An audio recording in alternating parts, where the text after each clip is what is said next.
Okie guys, I should be live. Hi, happy Monday to everybody, and welcome to this live discussion and topic of Astartes versus Astartes.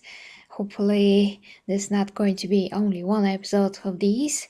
So, in today's first live episode, we have, of course, the Imperial Fists and their homebrew Successor Chapter, the RETRIBUTORS, that are created from the amazing series Astartes by Syama Pederson. And I would really like to compare the two tonight. So, for the sake of this being as tight as possible, I'm going to try to create it as a recorded format, but of course I'm gonna watch your comments as soon as I can, just to not break my train of thought. But other than that, of course I'm gonna look at what you're saying, guys. It's gonna be interesting to see the two chapters, head to head. So first, hi dear Clayton, hi dear Ivy, hi Dark, and hi to you. Biko cosplay, sorry, Forge. This is absolutely amazing to have you here live in the comments.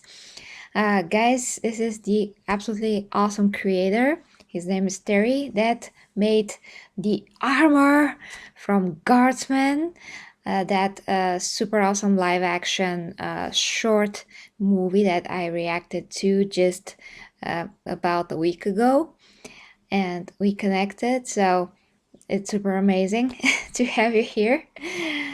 Yeah, Harry, again, hi to you too. So we also, guys, have an awesome interview coming tomorrow, and there's a lot of good stuff to discuss with the armor and how everything is made, and just the crafting and just Warhammer awesome geekiness. So yeah, that is something that we all have to look forward to.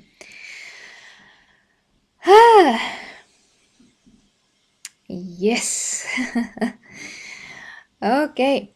Yeah, indeed, dear Ivy. So, without further ado, I want to start, and it's just gonna be very interesting. I have my notes here about the two chapters, and there's a lot to be, learned and studied about all the Astartes for my top 10 or top 20 that I'm just talking about it, but it's gonna just take me a bit while longer to be sure how to rank all the chapters, and what merits will I actually consider, so I can compare them in such a way that makes sense, and what attributes will I put like on top of the other, and all of that. So there's things to iron out before I can actually create this top, this chart basically.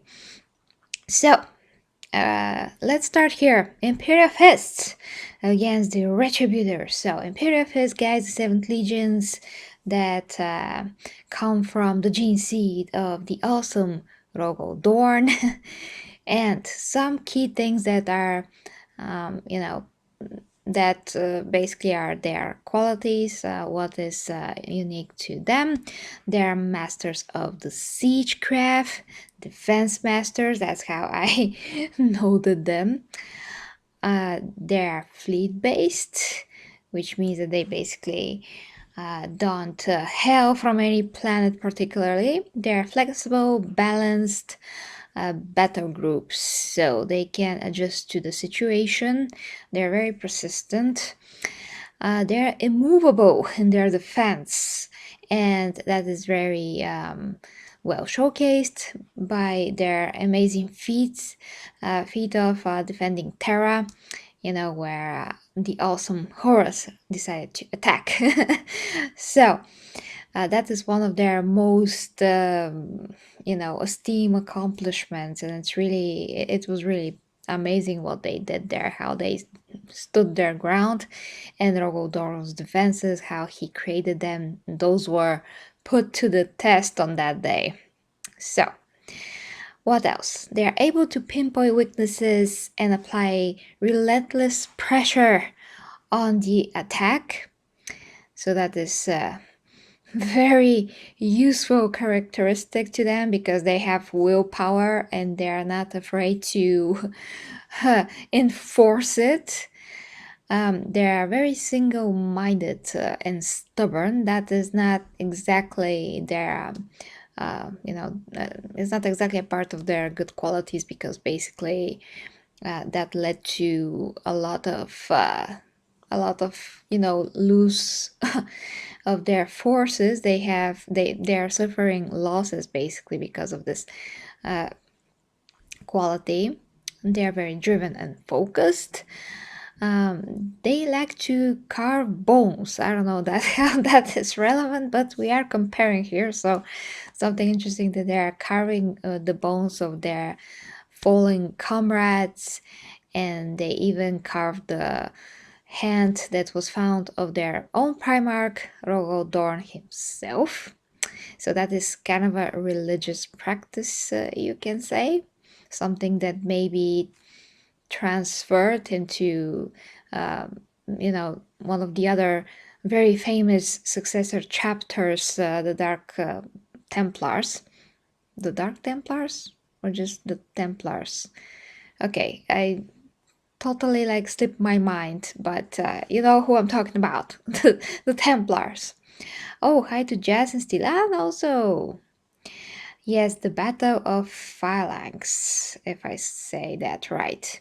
The Black Templar, sorry, exactly black, okay. Okay, they have the Pain Glove, which is a steel framework that leaves its wearer in a complete agony, which for new recruits could be a form of punishment, but for very wear-worn Astartes, it could be form of meditation. I mean, for the veterans of the Legion. And they basically use it to maintain their spiritual endurance and mental endurance. So it's like a training method. So getting used to the pain basically fortifies their whole being. So I get that. I totally get that. But it's one of the things that once again is unique to the Imperial Fists. So basically, in a nutshell, that is what differentiates the Imperial Fists. They're very good in fortifying stuff, defending. When they're attacking, they're relentless. They are able to notice particular weak points in the enemy's ranks and attack that, exploit that weakness, and thus be effective in that manner. And if you have anything to add, guys, I'm all ears. If not, I'm gonna continue to the Retributors and then just geek out about who's gonna win if they're if they're meet on the battlefield. Stian, that is absolutely ridiculous question, and it's actually not a lot at all. It's just very slight eyeliner with a bit of eyeshadow. That's not much makeup. That's actually the least makeup ever. It's just colorful. It's not a lot. It's literally on the surface. I don't have anything else on my face, and of course the lipstick. So a lot is on Kim Kardashian when she applies layers upon layers upon layers upon layers and other stuff and layers and sprays. Anyway, men do not understand makeup, so it's not a lot. It's just colorful. Okay. And continuing to the Retributors now, which are the homebrew of the amazing creator Syama Pederson. And speaking of homebrews, I do have to write my own, codex for the Golden Astartes. That's gonna be a very good idea. And yeah, it's not just enough to make the design, which I still have to complete, but I do have to write as a loyalist chapter. What are their qualities, abilities, what are they unique for? It's something to think about. What is their lore, so that's something that you really have to get into. But the Retributors, if you remember, guys, come from this amazing Astartes series of Syama Pederson, and it's the best Warhammer animation ever. So far, I think, I mean, from all the animations that I ever covered, reacted to, all of that, this was the first one and the one that is most special to me because it was what it got me into Warhammer 40k in the first place. So for me, it has also a sentimental value, if you will.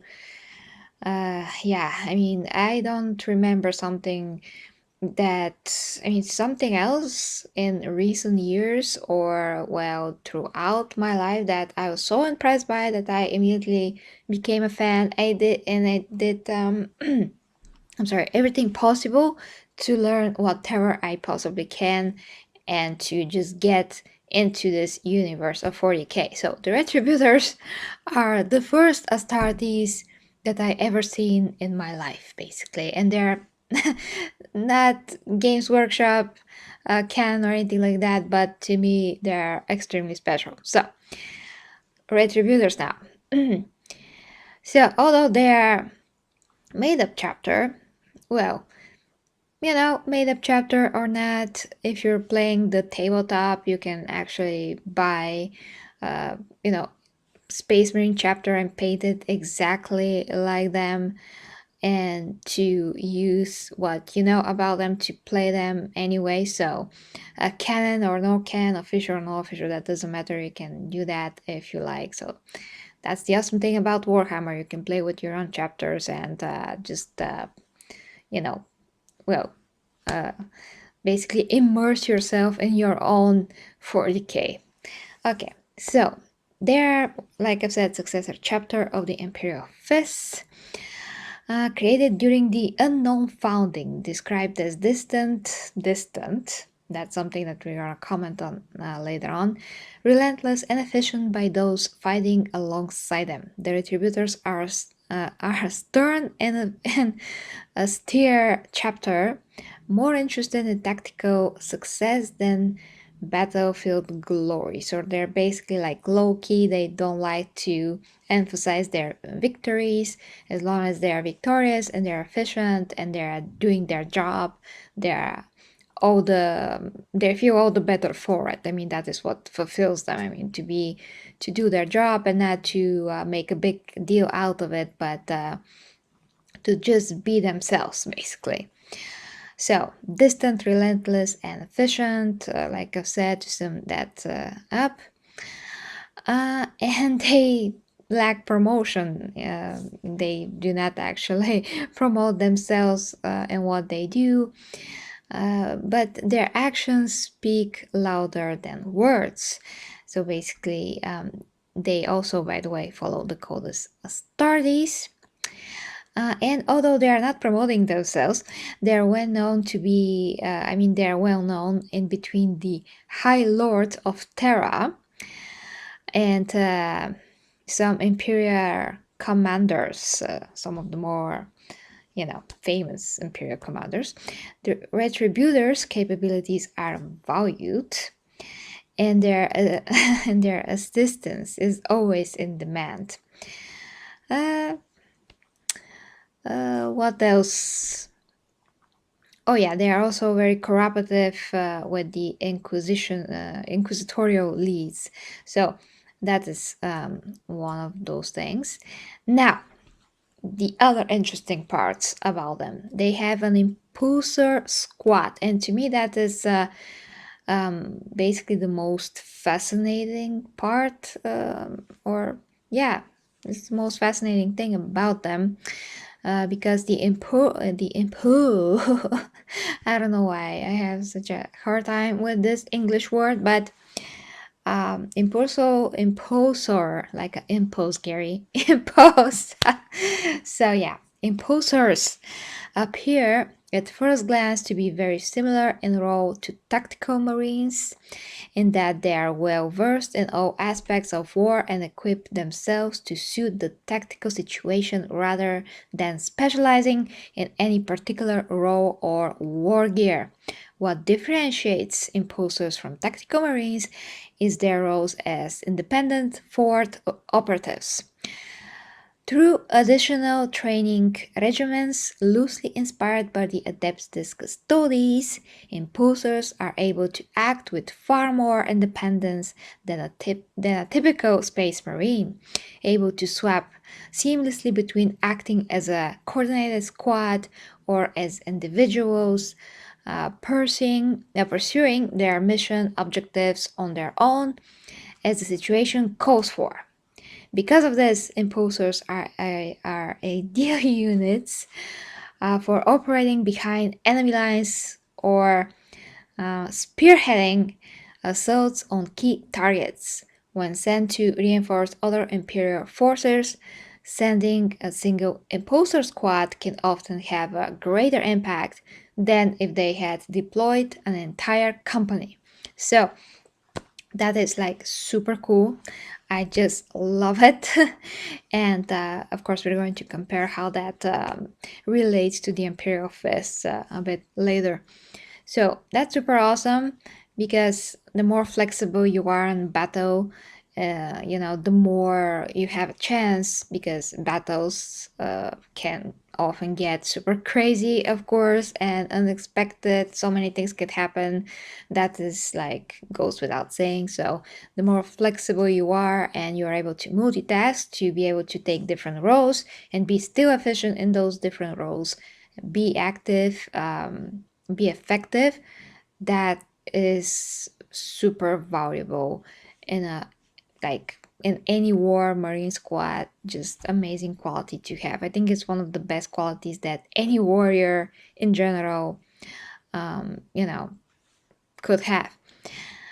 Also, they have the 11th company that Rebute Gilliman assigned a portion of the Primaris Marines to the chapter because he thought that the Retributors have vanished. That is another thing of their lore, basically. But then the Primaris found evidence that the original Retributors actually do still live somewhere. Okay, let's see what else before we start to compare. And a first glance, a very quick glance at your guys, at the comment sections to see what you're saying. But as I said to anybody that just joining us, I'm gonna watch the comments as soon as I finish with this so I can keep it as tight as possible. Bakugo, hi to you. Kraken, hi to you. Yeah, that's a good idea that I should think of what, foreign chapter is a part of. Yeah, of course I will. What? Stilian, this stream is not really about me at all, but no, I actually say in the description of those posts that is my niece. So no, it's not my baby. Jesus Christ. Okay, Frank. Oh, you got sucked into 40k through graphic novel 15 years ago? Well, Frank, yeah, 15 years ago, I had no idea where I'm at, let alone what is 40k, but different times, So, okay.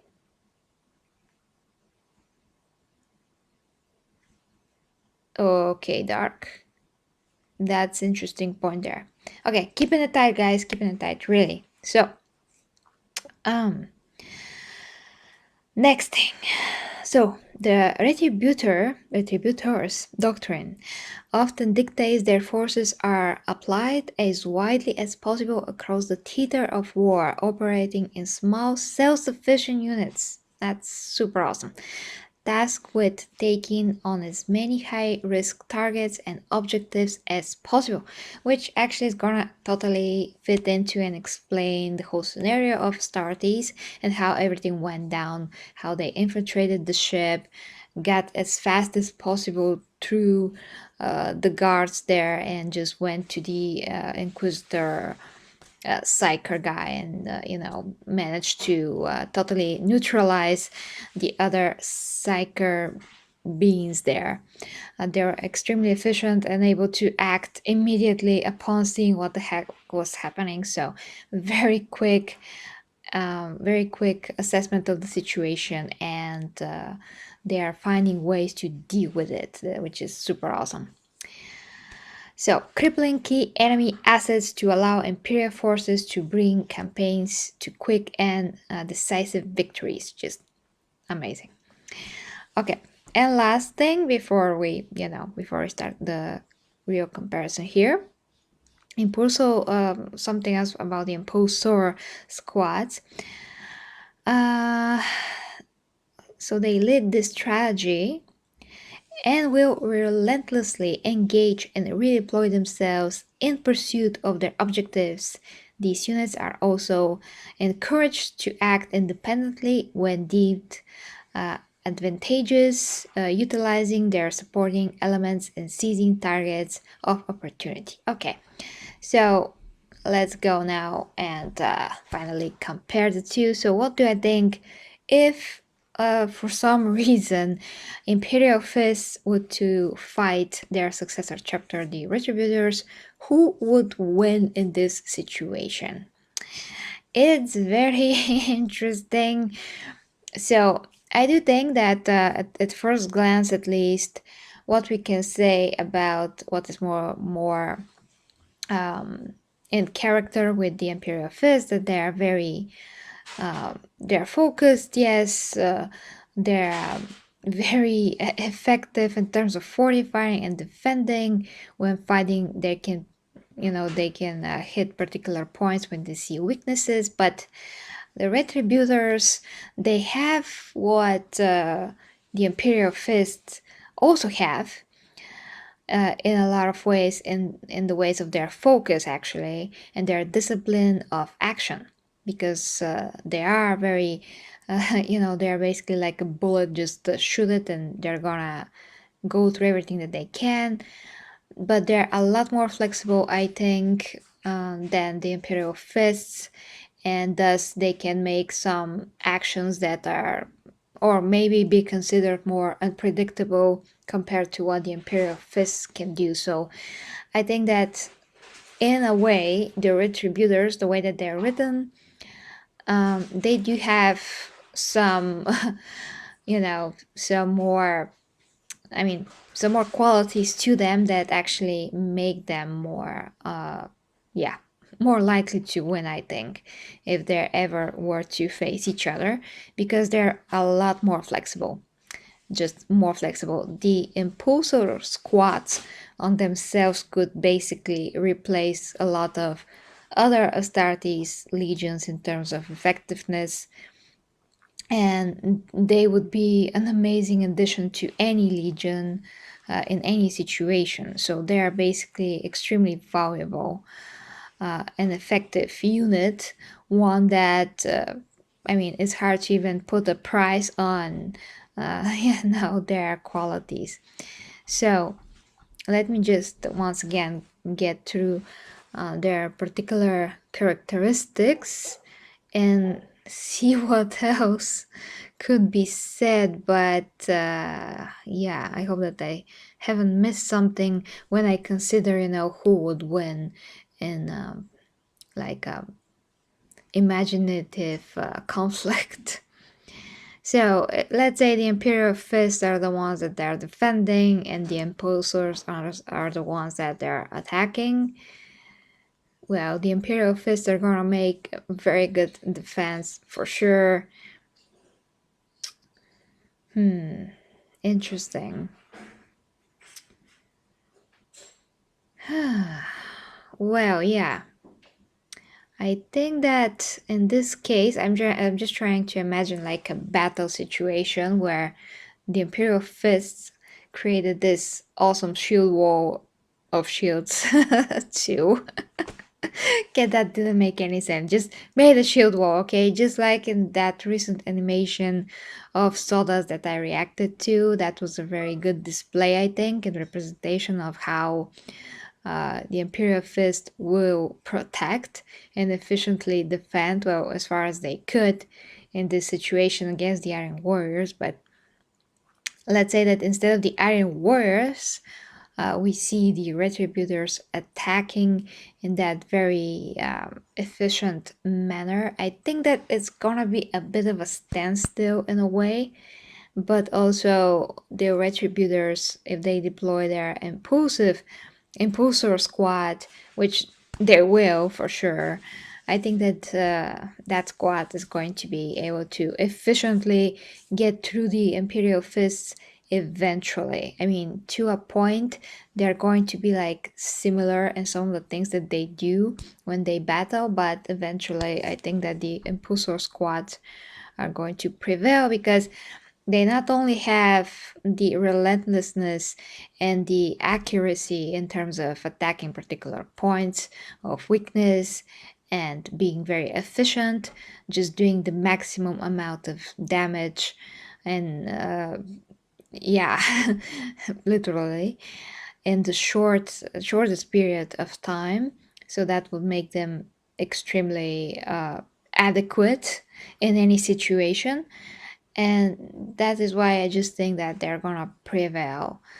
Just their flexibility combined with their extreme precisiveness and willpower will eventually be enough to overcome the Imperial Fists' willpower, because just of the fact that they have more things going for them, a bit more qualities, I think.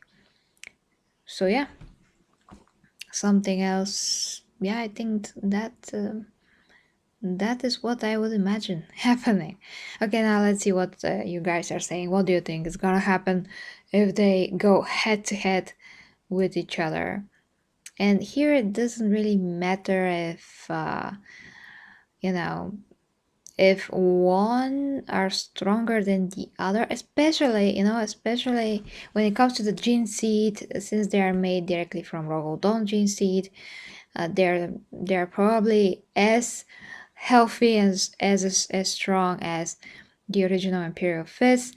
And if you add the Primaris to that, the 11th Company, then the Imperial Fists are toasted for sure, because we all know that the Primaris are much stronger and overall stronger, faster, more durable than a regular Astarte.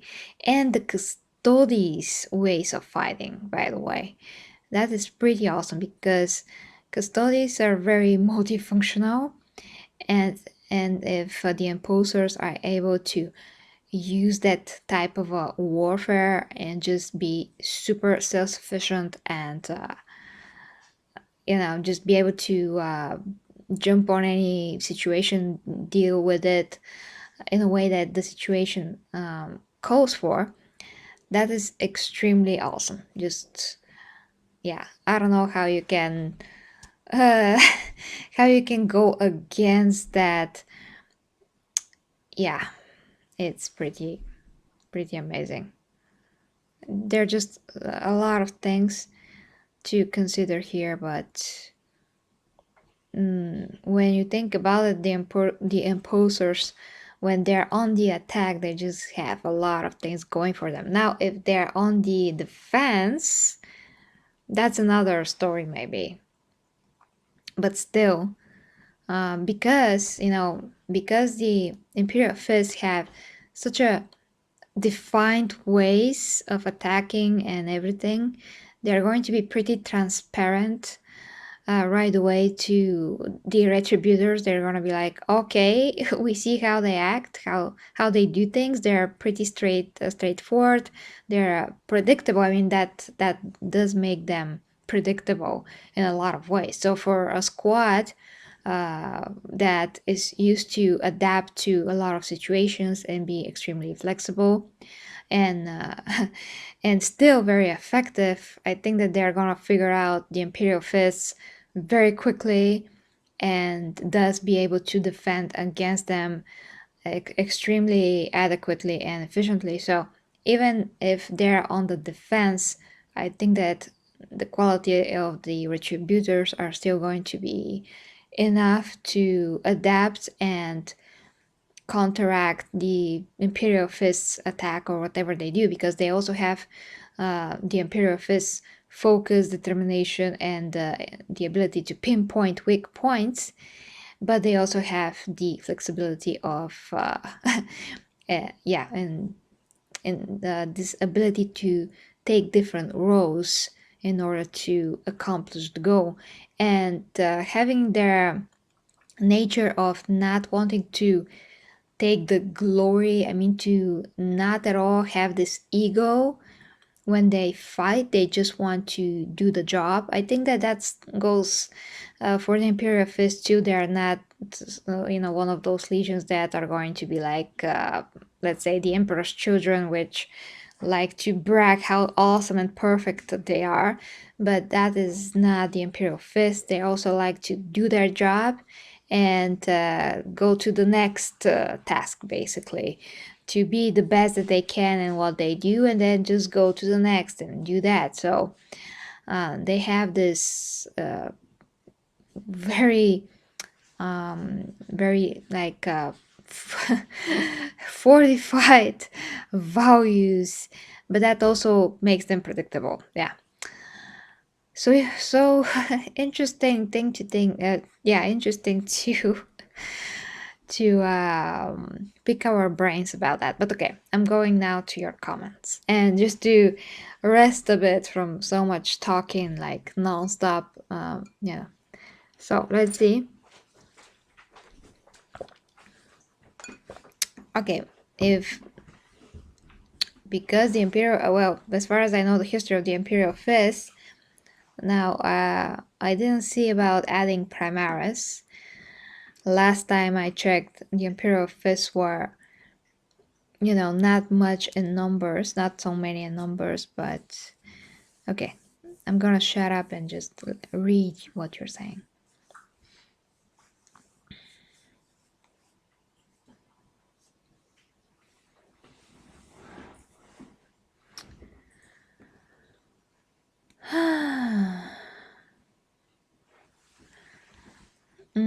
The librarians.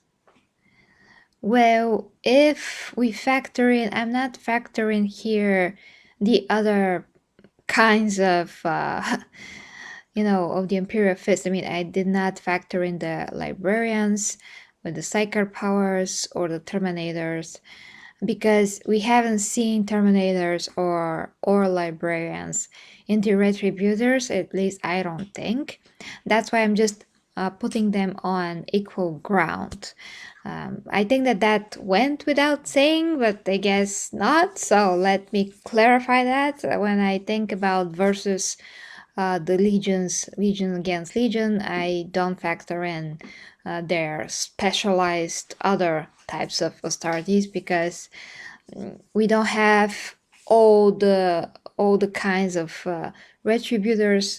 Their lore is just well, it's a bit on the surface, is not that deep, of course, so, or at least is not yet, and that's why it's not fair to me to include librarians or terminators, because of course then the forces are gonna be like a bit different, totally different conversation. And when once again we are coming back to that amazing animation from the other day, you saw how a dreadnought from the Iron Warriors did a lot of the damage and killed a lot of the Imperial Fists.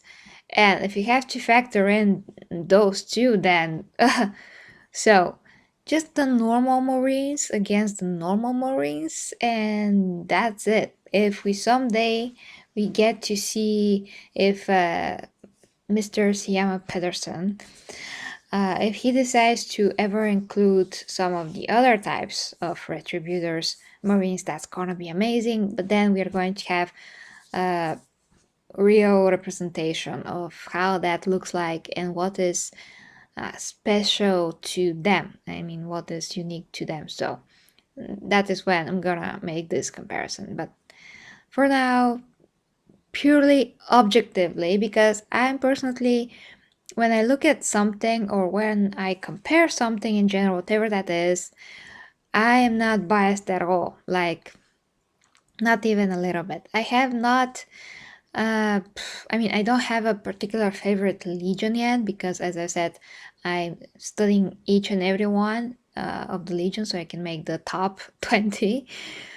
And so before I do that, now I have a few that stood out to me, but I just want to make sure I know all of them as like to the best of my ability so I can really be objective. But even if I have like a favorite legion when I'm done with the top 20, whoever is gonna be at number 1 for me, I'm still gonna be objectively comparing everybody and not be biased at all. I just prefer to be, as impartial as possible because it just doesn't make sense to me to take one side over another side. If, let's say, I love one legion but they totally suck and I dislike another legion, uh, and they're better in every way, objectively, when you compare them. But still, I'm like for this, for the dumb, uh, weaker legion just because that's just ridiculous to me. So I'm always going to say what is, objectively true to me, at least, what, based on what I know currently. But I have to say that, like I've said, I mean, from all the Astartes legions, although the Retributors are not an official chapter of Games Workshop, to me they're extremely cool. And like I said, what got me into 40k. So they're my favorite legion from the non-canon legions, that is for sure. I also enjoy the salamanders from what I know about them, just because they're more, they're acting more humane against, not against, I mean, towards humans. They're not like, oh, puny humans. It's the opposite. They put a great value to human life, so I really appreciate that.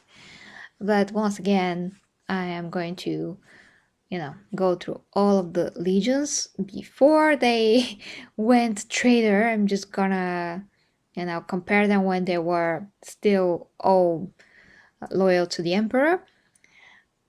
So yeah, that's gonna be it. First the loyalist legions, and then I'm gonna separate them probably another top for chaos, favorite chaos, if I can even have a favorite chaos marines, but or just legions, top legions in general. Uh, no matter if they're loyalist or not. I mean, who is just the coolest to me? Still gonna be a loyalist marine chapter because I do not enjoy evil things. So yeah, especially if one are worshipping Zinch, one are worshipping Nurgle, one are worshipping Slanesh, one are worshipping Korn. Yeah, no thank you. One are Chaos United, all of that. So you see, guys, there's a lot of good stuff to do in 40k and to cover. Okay, so and the other thing when I said about the Space Marines legions, like for instance, how a lot of people that play the tabletop do not like Primaris because they confuse things. I mean, they're OP, they're strong and all of that, but as far as I understand, they did. I mean, Games Workshop did have some kind of a ways to counteract their OP-ness on the tabletop, and some other Space Marines chapters are in some way done in such a ways that they're able to compare. So people start buying. I mean, they do not buy only the Primaris, but I really like the idea of the Primaris because an upgrade in general is a good thing. And if they can survive, I mean, if a regular Astartes can be turned into Primaris for their own benefit, for the benefit of the Imperium, like why the heck not? Just objectively speaking, from the point of view of the procedure itself and what it brings to the table, I think that's pretty awesome. Now, what it brings to the tabletop table, that's different. But speaking of the lore and of how awesome they are, and they're taller, and it's just pretty cool to me. I just love such things. I'm just geeking out about such things, but I have like more of a zoom out viewpoint of everything you can say. So I understand also how 40k fans are not very happy about them, but from my point of view, they're pretty cool. So, so now, guys, let's get back to your comments. Yeah, they might have Terminators. They should, of course, but since we haven't seen them, I can't comment on that.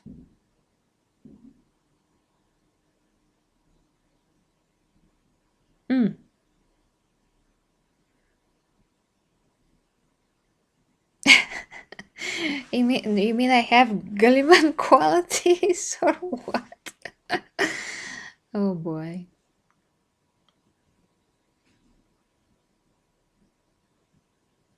I should check those angry Marines as well.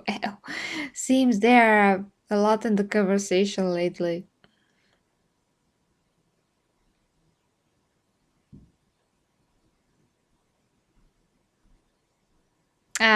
Well, Dark, I really can't subscribe to that everybody are evil, because to be evil is a conscious choice. A lot of I don't know how to start explaining this, but basically when somebody is turning evil, they're realizing that what they're doing is wrong, and they do it anyway. And that is what turning evil basically is in a nutshell. And so if the Space Marines, like, take whatever loyalist chapter you can think of, they're doing very bad things. They are going to other worlds, conquering them, killing innocent people, just forcing the Imperium's will, the Emperor's will, on their heads, which is evil deed on itself, because imposing a will on somebody else is an evil deed when you take their, freedom of choice, yeah, freedom of choice, yeah. But when they're doing this, they think that they're doing good. So, is that make it better? Well, the difference is in their mindset, in their intent. So, they on itself, on their own, are not evil, at least not everyone. It depends on how you think. I mean, Space Marines, even in a particular legion, they're different. As you know, they're not like automatons. They're individuals for the most part. They have their own interesting characteristics, what makes them them. Like, for instance, take Nathaniel Garrow, one of the most esteemed and favorite to everybody, chapter master and all of that, of the Death Guard. I'm just giving him as an example because he is extremely noble. So he has all of these amazing qualities of bravery, loyalty, to be noble, like I've said, just the great warrior, determined, all of that. So he is like, on itself, he is extremely a very good man and a person. He has values that he lives by. He have a code of conduct. He He values his Astartes. He's gonna die for them, for the emperor. That is all, I mean, all of that, those are traits of a true hero. So you cannot say that he is evil, but what he is doing in the name of the Imperium is evil, yes. But he as a person, he is not evil. That is the difference, because he does have qualities that are good qualities, not bad qualities. Now, when he, of course, realized what was happening, and that the emperor is betrayed, he took the right, he did the right things, and yeah, and all of that. He tried to warn the emperor on his own risk. I just mean that when you have soldiers, warriors that have all of these qualities, you cannot say that they're evil. They're not evil. They just serve an ideology of the imperium, of their leader. Which leader, whether he is wrong or not, is not their place to question him. Although, since they do have their own free will, they do question him. They're not question him, but you can see in the novels that some of the captains, when you start even with the first book of the Horus Heresy, you see how some of the choices of the orders, some particular orders, are under question because some of the Space Marines, let's just say it that way, they are wondering if what they're doing is right, if is it moral. So they do have morals, a lot of them. They do have all the qualities that you can think of that are very that are exactly something.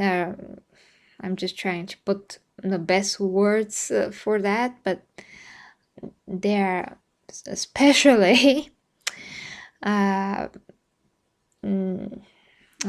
to say this? I'm just thinking of a lot of things at the same time. But yeah, you know what I mean. Heroes have these qualities. That's what I want to say. So they're not evil. It's like saying if Rambo, Rambo is a good guy, he goes and kills a lot of people. That's a different situation. Let's say you have Rambo and you're his commander, and you send him to kill good people and to enslave them or something. He has to go and obey the orders. If he does do that, he's gonna do evil things. But if he questions it and then he denies doing it and he stops doing it, well, that will make him a very good guy. But the point is that in his heart he stays good, and if he tries to stop doing that, he stays good.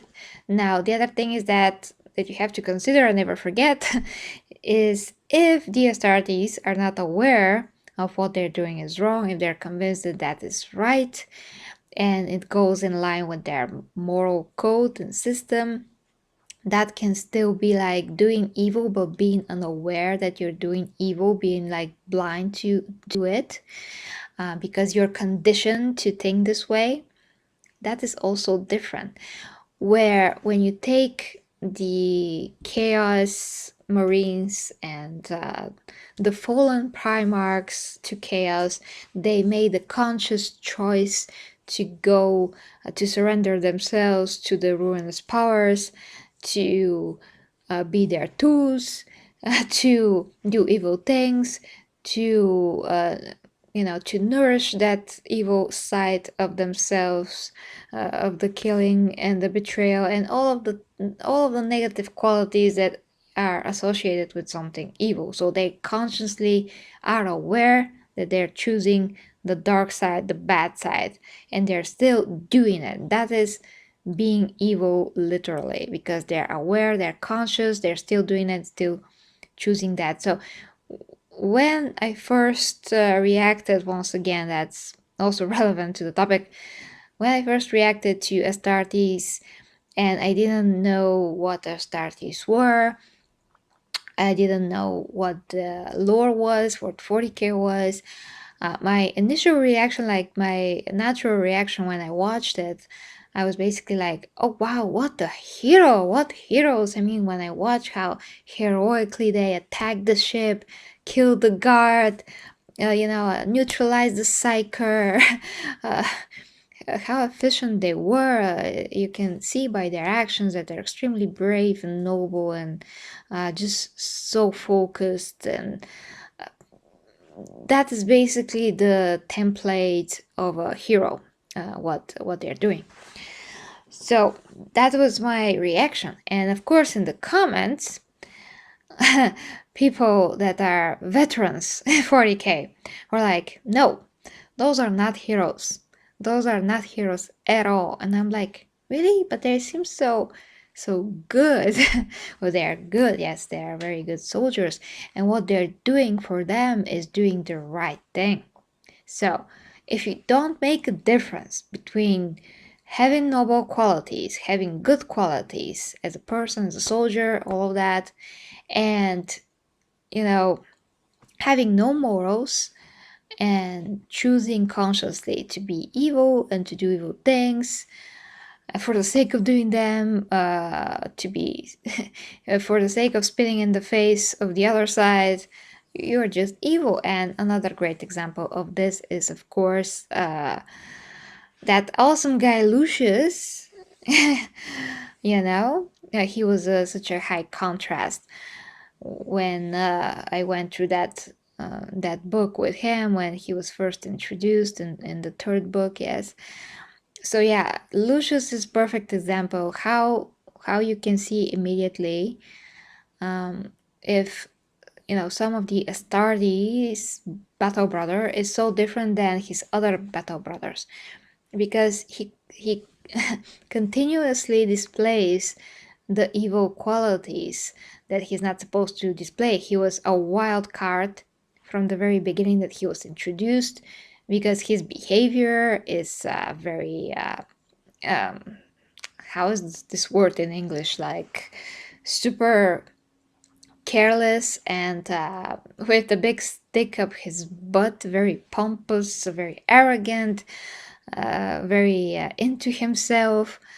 And he wanted to brag about things. He was looking down upon the other Astartes. He thought that he is above all with his battle prowess and his sword abilities and all of those qualities that are very obnoxious, especially to other people in the Legion and the Legion of basically of Horus. I mean, his men that were from the Loyalists, they were like, Lucius, he is so annoying. They can barely barely like stand and listen to him, and he betrayed them, and that was extremely obvious from the get-go that he's gonna do that. That he has this infinity to evil, to this type of side of things, while the other loyalist battle brothers, the sons of Horus, they were the opposite. They were extremely noble, loyal to the emperor, loyal to the imperium, the imperial morals, basically. And the fact that somebody could betray another, a brother could betray another brother, that their primer can betray the emperor, those things are just unheard of, and they're extremely disgusting in their eyes. So they do have values, moral codes, all of that. And you see also examples of how when they fight, when they're ordered to attack the people of Isfahan or whatever, if they do not like to be cruel when it's unnecessary. They do not like to butcher, murder, and kill if it's not necessary. They frowned upon the ways of Angron's Legion. They're like, those guys are extremely brutal, just disgusting. They're like animals, basically. So they can make the difference between being cruel, being they're not immune to to those cruelties on the battlefield. They can recognize the difference between just neutralizing, killing the enemy, or be extremely brutal and vicious for no reason, and all of that. So it's just obvious what is really evil and what's just not. You cannot say that somebody is evil if they have so many amazing qualities. They're just conditioned to listen to the emperor, to be loyal to the emperor, and to go and do their job. I mean, they are created to go and conquer worlds, to expand humanity's imperium, all of those things. But they're not inherently evil. Where the others, where they have this conscious choice, they are evil. Absolutely, they are evil. So I think that,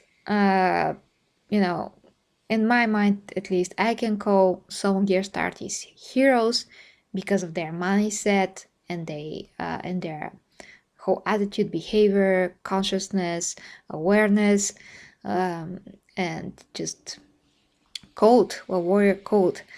They do have that, so I just cannot, in my right mind, call them evil in any kind of a way.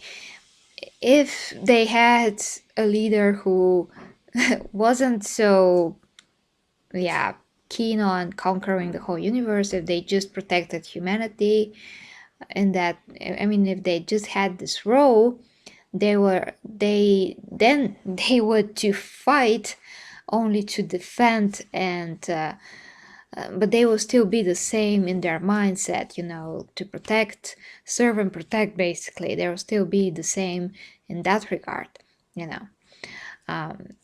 There's something else here actually that I just thought about. So, oh yes, that when you think about regular soldiers, how they go to battle, to different wars, and they, go and kill the bad guys that you're told that they're the bad guys, let's say. This is just a hypothetical, but you know that in the real world, there's very painful examples of this. So it's the same thing. I mean, an army of a particular country is deployed by its leaders, their leaders, to go and attack another country for something, for some reason. And that reason could be resources, could be really, a genuine threat or not. And then how you can determine if they're evil or they're bad. I mean, the soldiers themselves, they do think that they're right. They are serving their country. They're going, invading another people's country, attacking them, killing 100%. Amongst soldiers, 100%. So innocents are going to suffer all of that. So do you think that those guys are heroes? Well, when they go back to their country, they're going to be celebrated as heroes. But in fact, when they went to that other people's countries, they murdered people. Some of them did other things that I don't want to say because YouTube's gonna demonetize my butt, and limit the video, so no 40k fan could see it.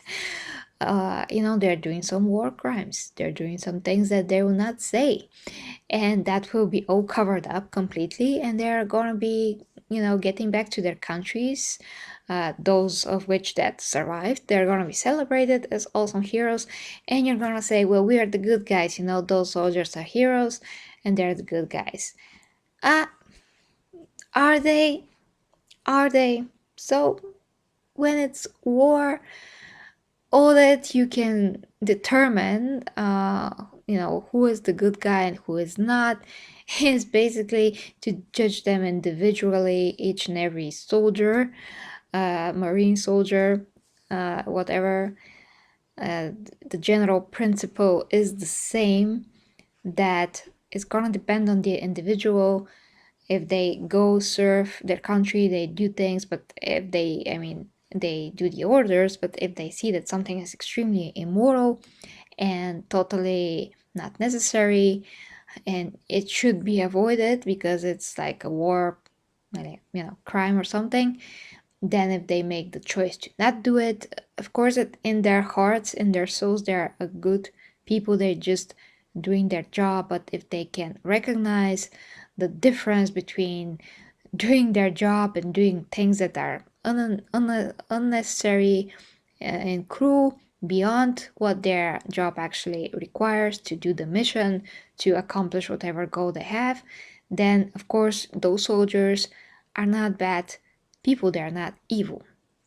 Still, they're going to another country and killing people, So 40k is not any different. You have soldiers, they're space marines and hands, whatever, that doesn't matter. Principle is the same. They're going to somebody else's home and killing people for ideology that they're conditioned to think that it is the best.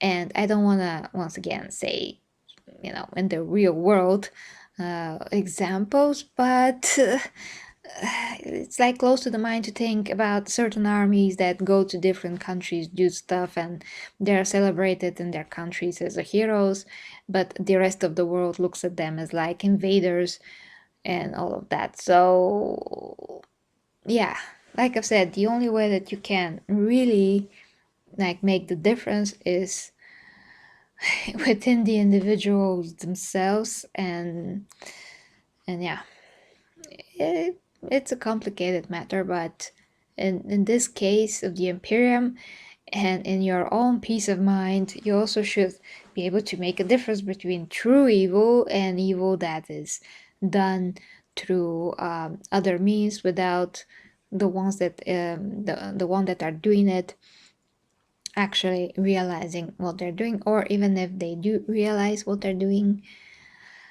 they know that it's for a better cause and they still keep their values and codes and all of that. So yeah, I mean, evil deeds, but the ones that are doing it are not evil, they're basically forced to do it.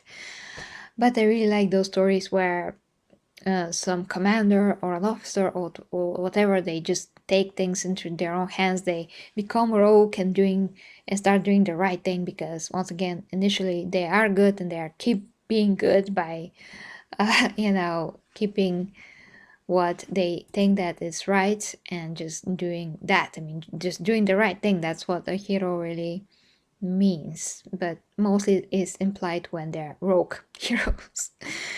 Okay, so that is another topic which I fully discussed, I guess, all of a sudden because of your comment. So I lost my voice, guys. This has been a bit more than I expected myself, so I'm just gonna drink a bit water and look at what you said. I'm gonna try to not speak for a bit, just save my voice. And hi Teko, hi to you. What are you doing here in 40k? But welcome, nevertheless.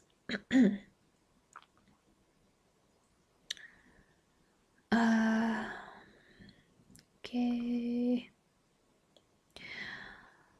What else? What else?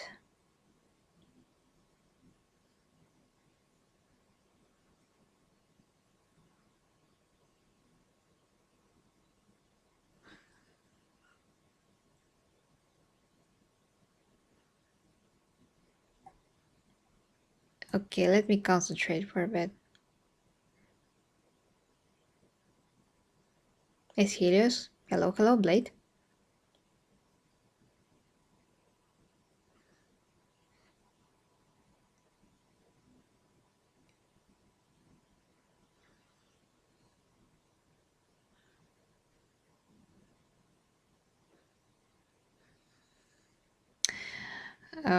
I have a lot to catch up. Okay, trying to catch up.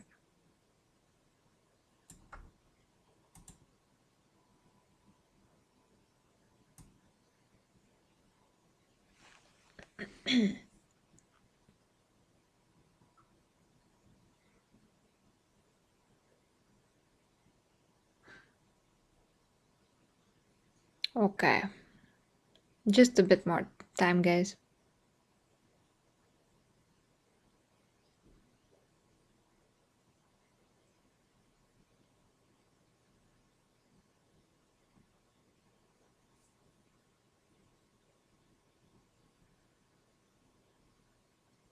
You're gonna be here a whole lot more, and it's almost midnight if I continue, but I'm gonna try to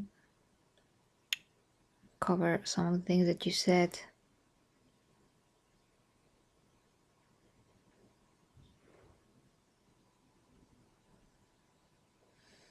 Okay. So, to finish up,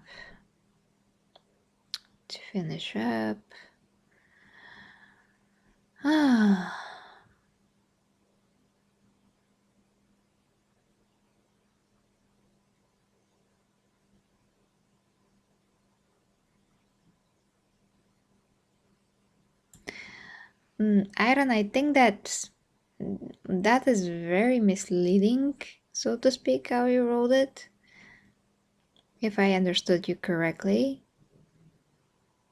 What do you mean? You have to have a context for this? Everything is context to determine something, to know what it really is. You have to have a context for it. So I don't really have a lot of context here for what you're saying. But now, the actions do not justify the means. I mean, if you have to go through someone to accomplish your goal, if you have to do that against their will, then it's evil. So that is one of the definitions of evil, is also that if you have to go through someone against their will, against their benefit, all of that, it is evil. It's not justified in any way. It's still evil. Anything against somebody else's will, when you interrupt their life in any way that they didn't want to, it's evil. It's enforced, it's forced, it's evil by definition.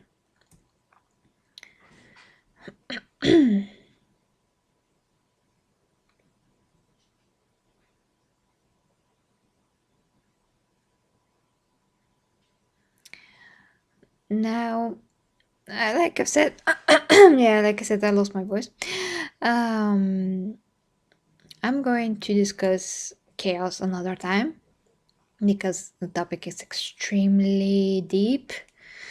And I also have another idea about the chaos, but that is actually a topic on its own, so it's not a matter of this stream, guys. Now, this example is also another topic, like you said, the English slaughtering people. Oh, Jesus, for Jesus, that is horrible. That is extremely evil. It is, of course, and the dumb part is that, Jesus never said to do this. People artificially created a religion out of his deeds, basically. That's, once again, another topic. I don't want to get into that. We're gonna be here like a few days, but that is just another example of being evil. Yeah, I mean, everybody can think about could twist something completely, like made it up, like like if you have a blue sky and you're like, oh, actually the sky is purple, and in the name of the sky I'm gonna kill people. Like, it doesn't make any sense, but it's basically what they did. So of course that is evil on itself. It's kind of like not relevant to the example that I made when it's related to soldiers and Astartes and all that, but yeah, it's evil on its own, let's say. I think the salamanders look pretty good to me so far in terms of morals, but like I've said, guys, if I was ready with all the chapters, I would have made my top 20, but I'm not. So when I get to all the chapters and I know all their particular qualities, attributes, moral codes of conduct, all of that, then I'm gonna be very ready for this. I'm gonna comment on who is more moral and who's not, let's say. And if I have to like measure them by that, I also have to factor that in, of course. If you have a chapter that's just a wild card, and you just deploy them on the world and they wreak havoc on it and they kill a lot more than they need to, then there's nothing left to rule. That's not a good chapter to have. So if there's a chapter like that, well, there is, I'm going to keep it somewhere on the back when they belong, not on the first, in the first places. So that is it, guys. I talked my talking like we have this this saying here in Bulgaria. I have talked all my talking, I cannot talk anymore. Have a good night, sleep well, guys. Tomorrow hopefully we're going to have this amazing interview with Terry. We're going to discuss his just marvelous work with the creation of a real life space marine suit. That is just something to admire, and I always did admire the craftsmanship of cosplay in general, but creating such a huge suit, and also his Terminator armor is one of the best things I have ever seen, and it's an amazing video on YouTube that I actually found, I think 2 months ago. Didn't know that this was him back then, but I was like floored. I mean, I can't believe that this thing actually exists, but exists functionally, and it's amazing. So guys, look forward to the interview that's gonna be tomorrow. Keep your fingers crossed. You're going to have a live conversation, and just amazing 40k geek out. For now, guys, night, sleep well. If you'd like to support me, the links are down below in the description, or just the YouTube button for becoming a member, so you can have all those amazing icons in the chat, emojis, and of course the other custodies and primarchs have other perks for you to enjoy, so take a look at that if you like. But that's it for me for now, my dear Astartes, and good night from me, KOG Reviews. Bye guys, kisses as always.